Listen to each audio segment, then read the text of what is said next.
Hello friends, welcome to my channel. তো আজ তোকে একদমই অন্যরকম একটা রেসিপি নিয়ে এসেছি। অসাধারণ দেখতে, তাই না? তো দেখতে থাকো রেসিপিটা।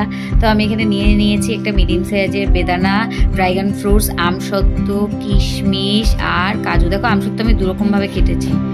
তো আর লেগেছে আমার দই। তো টক দইটা দেখো আমি প্রায় 300 গ্রাম মতো, 300-350 গ্রাম টক দই নিয়েছিলাম। এটা প্রথমে অল্প করে করছিলাম বলে দেখিয়েছি। তো দেখো আমি টক দই নিয়ে নিয়েছি আর নিয়ে নিয়েছি এখানটায় তোমার ড্রাগন ফ্রুটস আর হচ্ছে বেদানা। এবার ওই যে বড় করে কিউব করে কেটে রাখা আমসত্ত্ব, এটা জুসারা হবে না, মিক্সিতে দিতে হবে। আর 10-15টা মতো কিশমিশ আর হচ্ছে দিয়ে দেবো এখানে 4টে মতো এলাচ টুকরো। তো পরে বাদবাকি টক দইটা দিয়ে দিয়েছিলাম। আর এখানে দিয়ে দেবো স্বাদ মতো চিনি আর প্রায় 1.5 গ্লাস মতো জল দিয়ে এটা মিক্সিতে আমি ঘুটে নেবো। দেখো কত সুন্দর হয়ে গেছে আমার, এটা কি দারুণ লাগছে না দেখতে। ড্রাগন ফ্রুটসের জন্য ওই দানাগুলো আর কি কালো কালো লাগছে, তাছাড়া কিছুই না আর কি।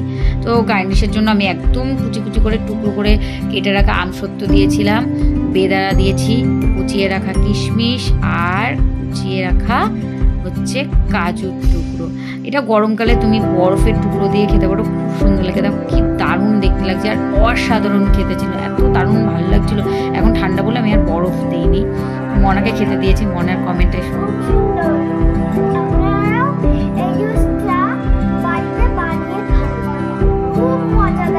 টাটা, সকলে ভালো থেকো।